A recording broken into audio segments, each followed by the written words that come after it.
Hello everybody, today I'm going to show you this really cool SpringLamp TCP dimmable two-piece CFL bulb.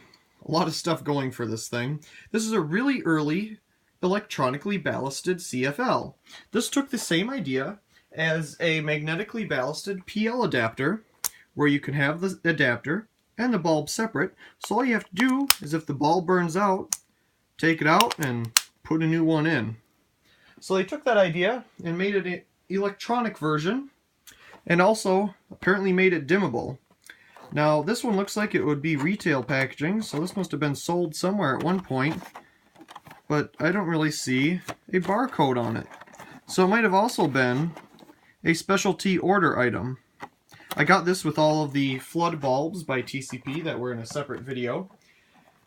And it's interesting because it's in what looks to be a consumer package, but there's no, UPC label or barcode to scan. So it might have been a custom order item or some specialty thing, but they made a package for it anyway. Anyway, this is when the spiral bulbs were just coming out, so they called them spring lamps, because at the time the U-bent CFLs were the big thing. And I mean, they even put it in their logo for the time. You see two-piece, as they're showing you the ballast and bulb. Also really cool for the time is dimmable. That was a pretty expensive thing to have in early CFLs, as a dimmable CFL. So you can see it fits virtually anywhere, but it's pretty much as long as this box. So hopefully virtually anywhere is an open socket with not a shade on it, so you don't have to see the thing stick out. Here you can see the different ones that they made at the time and what it would equal as an incandescent bulb. This version here, I believe, is a 20-watt version. Yes, the top of the package, it tells us that. It's a 20-watt. So it's the highest wattage one, which equals a 75-watt incandescent bulb. You can see other information on the back. We have the information again, two-piece. They check mark what one is inside the box. So this is a pretty generic box that they used for, must have been all their bulbs at the time. But those are some good applications. If you do have a can light that's deep enough, it would definitely fit in there. Lamps, ceiling hanging lights with the covers on them so you wouldn't see the bulbs sticking out. And some other information there as well. I said it's power factor.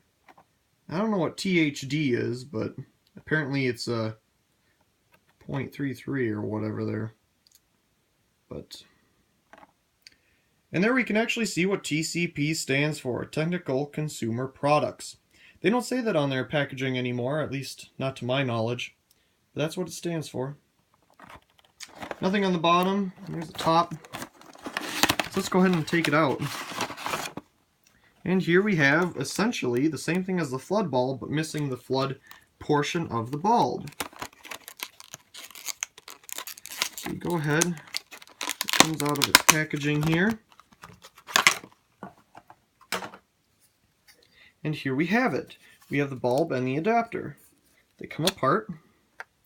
There you can see it just fits together. Take a look at the bulb itself first.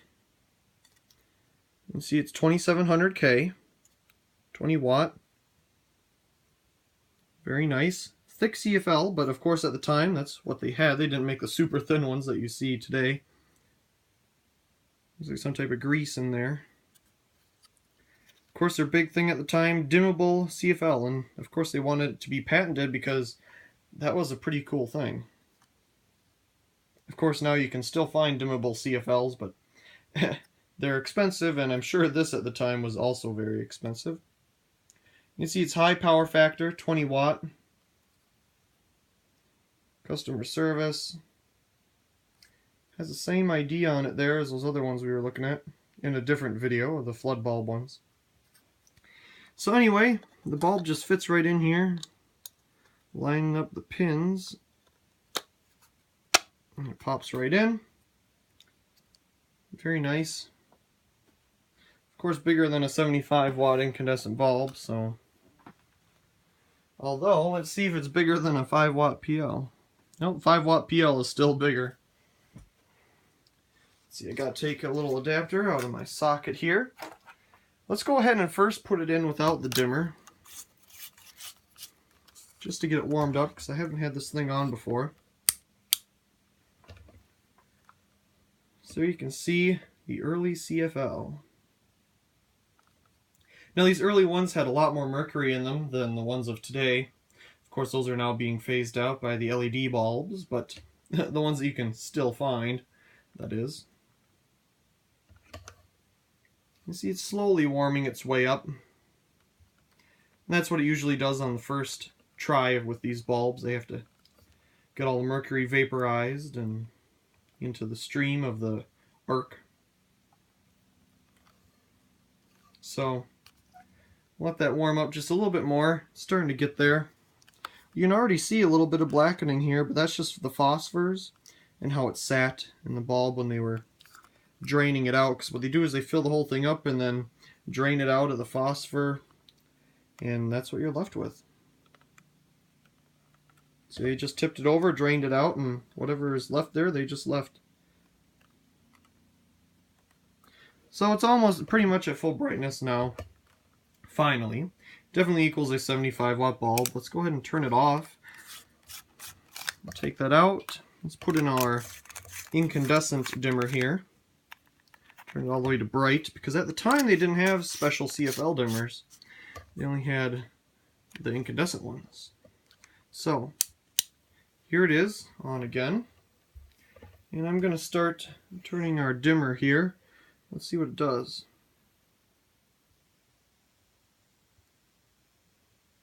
You can kind of hear the ballast humming a bit more, of course. It gets pretty dim.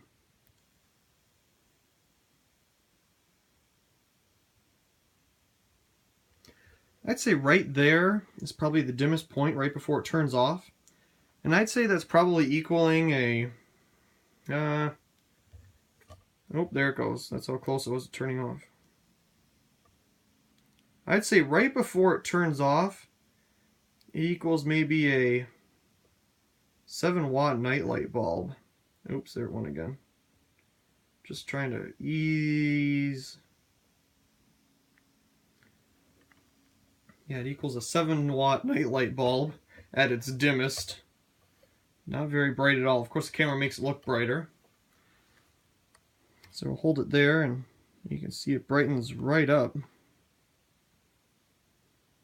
Oops, got too dim again.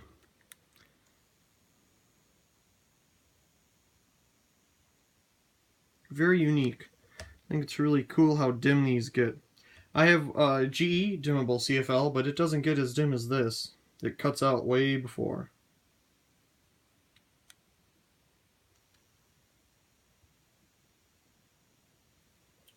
So, anyway, I really hope you enjoyed this video of my 20 watt TCP dimmable CFL. And there you can see about how dim it is. It's not even really lighting up the box very much, so that's pretty darn good for a dimmable CFL. Once again, I hope you enjoyed. Now, so please comment, rate, and subscribe, and thank you very much for watching.